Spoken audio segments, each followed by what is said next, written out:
so we're talking about textures. Textures are how something feels. All right, so our first one, we're gonna draw like drippy. So this could have been good for like if you did ice cream or like hot fudge on your dessert landscape. This will also work for some of the stuff we're doing later on this week. So it's just a wavy line that's super uneven. Okay, some are longer, some are shorter, some are medium. All right, so you've got your wavy line, and then to make it look like it has like a little bit of dimension, you're gonna add shadow like underneath and on just one side. So I'm gonna do underneath and on the left side. Okay, so I'm not touching the right side. I'm going underneath and on the left side. Underneath and the left side of each strip, but leave the right side alone.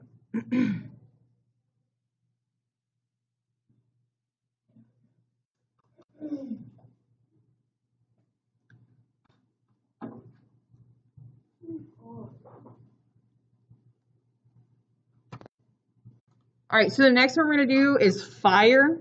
And it's kind of a cartoony fire. Some of these are cartoony, some are a little more realistic. But it's almost kind of like the drip, but instead of having it curved when you come up, it's gonna be pointy. So I've got pointy and then curved, pointy and then curved. Yeah, but it's got a sharp edge instead of a curved edge. Yeah, that one's fire. All right. Next one, we're just gonna do like kind of like hairy, like cartoon hairy. So I'm just gonna have like kind of like little spikes coming off. So like messy kind of cartoon hair. Yeah, oh, that's a good one. Like thing one, thing two, their hair looks like that. It's okay. Yeah, I know this card's not very big, but we're not doing a bunch of stuff. All right, and then like fluffy. So this is more like hairy, and then fluffy, more like a poodle hair or like a cloud. Is just gonna have the bumpity bumps, the top of a tree that we've done. So we've done that shape before. Yeah. Kinda, yeah. But that, I mean, it could be a bunch of different things. All right, so the next one should just be like review, because we did this when we did our coloring page. We're gonna draw a small cone. This could be a spike on something, and a cylinder. So these are smooth. Okay, so the cone, if you remember, is darker on the edges, and then it faded to like a really light line in the middle. Okay, cylinder just fades to light and then fades to dark. And the top is light. All right, so those are smooth. Bless you. All right, and then we're gonna draw like a little rectangle below that. It's not a value bar. It's not a value bar. Just a little rectangle. This is gonna be a plank of wood. So you can add just kind of like, not wavy, like ocean wavy, but just not a perfectly straight line, different lengths. You can also add like triangular shapes that kind of fit into one another. This? No, it's a plank of wood.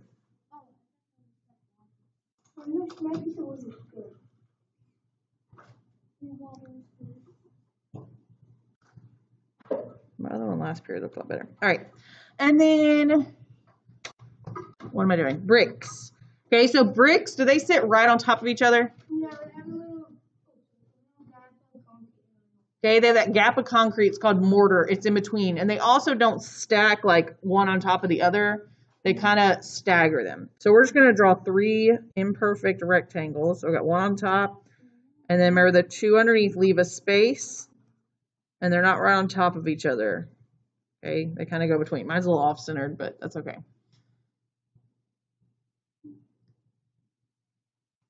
All right, and then all I'm going to do to the bricks is imperfectly shade them. This pencil's really dull.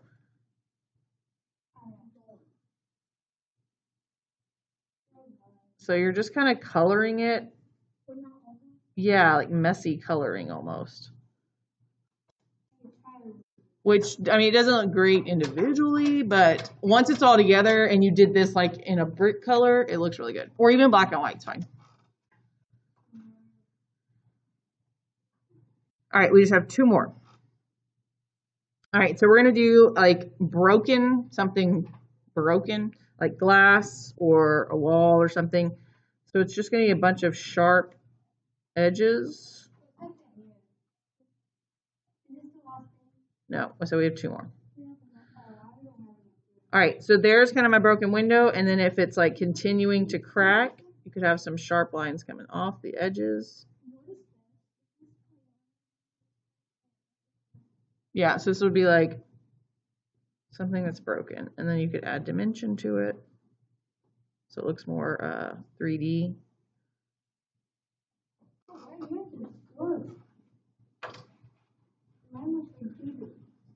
And then you could color in the inside, but all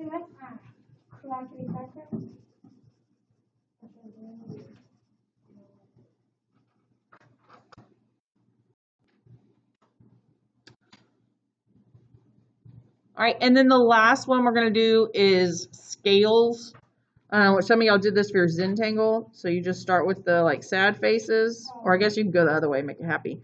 And then just like the bricks, they don't sit right on top of each other, they go between. So the sad faces are kind of sitting in between them.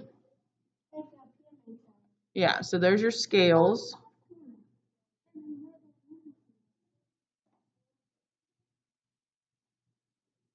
All right, and then if you add shadow where they overlap, it looks even better.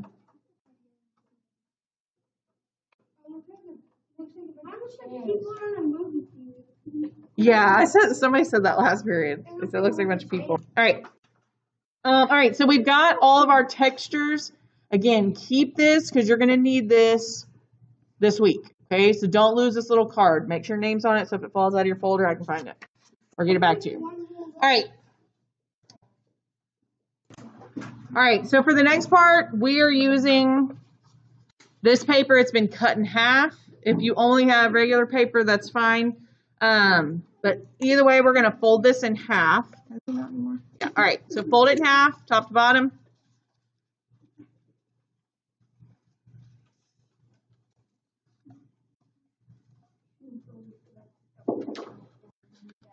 And then you're going to peel the top part up, and you're basically just folding this one in half the opposite direction. So fold it in half.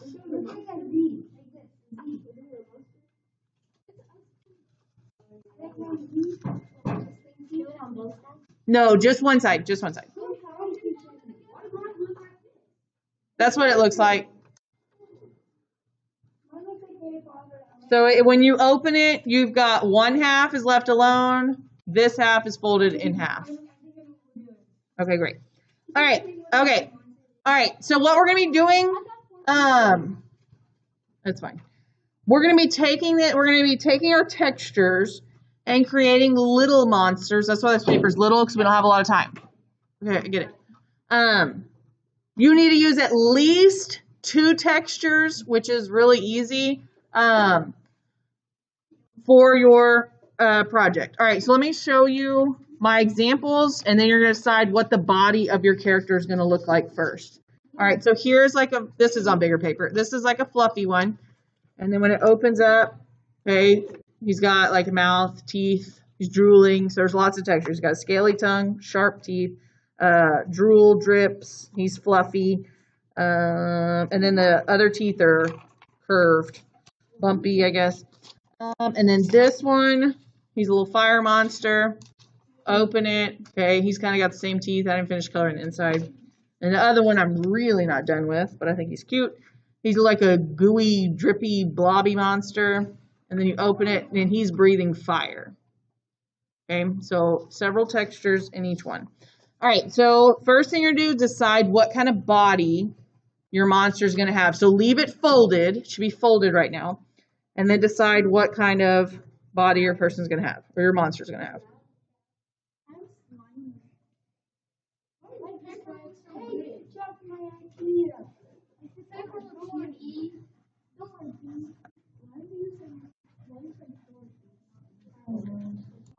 All right, so from here, leave it closed. And if you're not done, that's okay. I know I'm going kind of fast. All right, so I'm going to add feet. If yours has feet, some of them might not. If it has arms, you can add them. If it has antennas, or maybe it has like horns on top of his head, or maybe it's wearing a crown. It doesn't have to.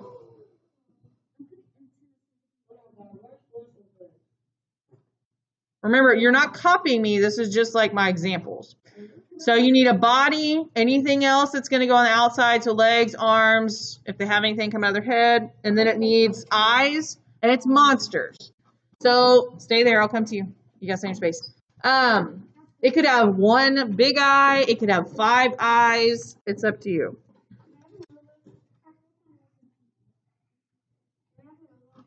Hold on. And if it has a nose, you can add a nose. Last thing before you open it, and then I'm going to take a little break so you can catch up. I'm tracing the line where it's folded. Okay, so you can't really see what I did, but it's right there. I traced just part of the line where it was folded, so I know where the end of the mouth needs to be. All right, so from there, then you'll open it up. Let me zoom out a little bit. Okay. So some of you already worked ahead, and that's fine, but you still need to make sure they have the sides of the body. It's not just a mouth when you open up. So I'm going to continue on with the little hair or whatever kind of pattern you have on the side. Just try to make sure your details don't go in those top and bottom, because it might not make sense when you close it. Okay. I'll get you new in a second. All right, so outline the top on the fold. That's the top of the mouth. And then when that line we traced is the bottom. So from there, you can add whatever kind of mouth your monster's going to have. So if they have sharp teeth or no teeth or fangs, just remember you have at least 2 textures.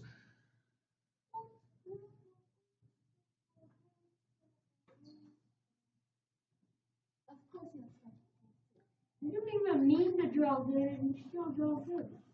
Well, I want it to look good. No, For if you want to draw a tongue, again, you don't have to. Let me see if I can explain it. Okay, so start with, let me zoom in. If anybody wants to draw a tongue, again, you don't have to. So I'm going to start kind of right in the middle, bottom middle of the mouth. I'm going to curve it up like a hill. And then it goes kind of outside, curves back towards the middle. Okay, and then from there, it's going to curve the opposite way and go all the way to the corner of the mouth. So I'm curving it down, and it hits the side of the mouth. Okay, and then from here, guys, stay quiet. From here, I'm going to go like the line down the middle of the tongue, curve it up, and then outside of the mouth. Okay, so there's the tongue, and then the kind of the back bottom of it, I'm just going to add a line that curves down. So this is the underneath part. So here it is colored. So like you can see it with the shading, makes a little more sense. Yeah. They could be breathing fire, or maybe they're drooling. Please quit talking, I'm talking. There could be bugs flying out of their mouth. I mean, I don't know why, but there could be. This looks like candy is flying around in their mouth. Maybe it's bees. Now it really looks like candy. Whatever. Yeah. Candy bugs are flying around their mouth. Whatever. But just kind of add those textures. And then when you're done, you'll add color to it. Try to add shading. We've talked about texture and value. That light and dark is really what makes your textures stand out.